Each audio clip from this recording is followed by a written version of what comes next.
بسم الله الرحمن الرحیم. په ننني ویلاګ کې زه چېرته تللی نه یم، دلته راغلی یم د یو شاعر خواله چې نوم یې عبدالله بیتاب دی او ډېر کم عمره شاعر دی.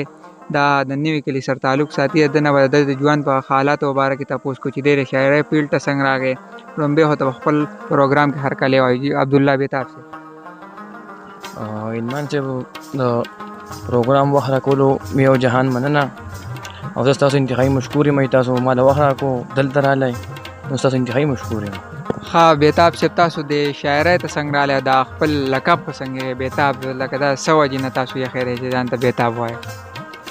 زه خو داسې خاص قسمه شاعر نه وم اومه پورې، خو په اتم کې چې زه کله د اتم ته مونږ پاس شروع وم نه، نو زمونږ یو استاد و رضوان صاحب چې نوم و، هغه به ما ته وایي ته شعر ووایه، غزل ووایه، او زه په هغې وخت کې عاشق هم وم، نو زه په هغې کې ناکامه غوندې شوم.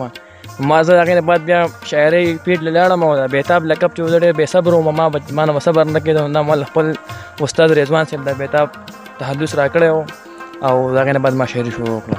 ښه، نو ته به مونږ ته شاعري کې غړومبی راته یو څو شعرونه ووایه، بیا راته ښکلی مکمل غزل ووایه. شعرونه زه د مینهوال د شعرونو غزل ډالۍ کومه. وایي غزل شروع کوم په نامه د خدای چې بخونکی مهربانه دی. وایي وس الوتوله به وزرې خامخا راکوي، وس الوتوله به وزرې خامخا راکوي، پیدا په ځمکه شوم جذبه د اسماني راکړه. او د دې نه بعد د شعر نه بعد غزل دی. وایي دا چې په سترګو سلایې راکاږي، نو د ګوګل نه مې زړګی راکاږي. او بې وفا نوي نوي خلک ګوري او زما په تېرو نیکو خپې راکاږي. ایمان وهاب صاحب اوس پلي ستا به څه احسان ومنم، د هر یو ګل نه مې یزغې وباسي، او په بلۍ کې نه چې مې زړه ډاډه وي او رقیب مې ستاسو د کوڅې وباسي. لږ مې د تړمو اوښکو قدر کوه، خلک د لاسه مېلمنې راکاږي.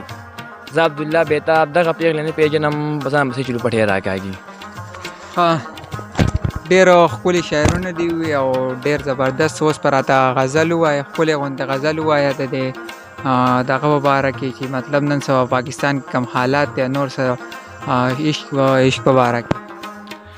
د پاکستان په بالا کې خو زه خبر نه شم کولی، ځکه چې زه سیاست سره تعلق نه ساتم. خو راته مخکې هم تاسو ته ما غزل ووایي، یو غزل به درته بل ووایم، هغه ډېر عشقان به دې غزل ډېر خوشحالېږي او زه خاص کر دا غزل عشقانو ته ډالۍ کومه. وایي هلمند صاحب وایي نوم دې د شونډو په سر اخلم چې څوک پوښه نه شي، او ډېر دې په یاره خبر اخلم چې څوک پوښه نه شي. او زه نغره ستاسو چم کوڅو کې هر یو قدم په هنر اخلم چې څوک پوښه نه شي. او داسې در ګورم لکه زه چې درته نه ګورم، پټ دې نظر په نظر اخلم چې څوک پوښه نه شي. او په سره غرمه کې کور نه بار خلک شکونه کوي، او ځکه منګی مازدیګر واخلم چې څوک پوښه نه شي. دا شعر پکې بیا ووایه. په سره غرمه کې کور نه بار خلک شکونه کوي، او ځکه منګی مازدیګر واخلم چې څوک پوښه نه شي. او خواله درته نه شم یاره ډېر لرې لرې، زه ستا د حسن رخسار اخلم چې څوک پوښه نه شي. او زه عبدالله بیتاب ته درځم چې رسوا دې نه کړم، د خاطرونو وزر اخلم چې څوک پوښه نه شي. ډېر ښایسته شعرونه، ډېر ښکلی غزل دي وي. نو هم دا پروګرام په دې ځای ختمو.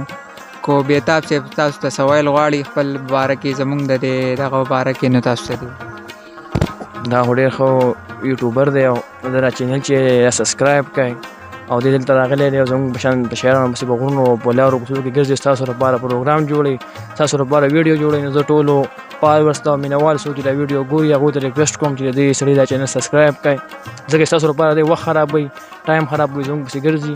نو مهرباني وکړئ د دې چینل سبسکرایب کړئ. ډېره مننه. او هم دا ویډیو تقریبا مازدیګر ټایم دی مونږ راغلي یو د خواله، نو بس دا ویډیو هم په دې ځای ختمو. نو زموږ دا چینل د سره خامخا سبسکرایب کړئ. السلام.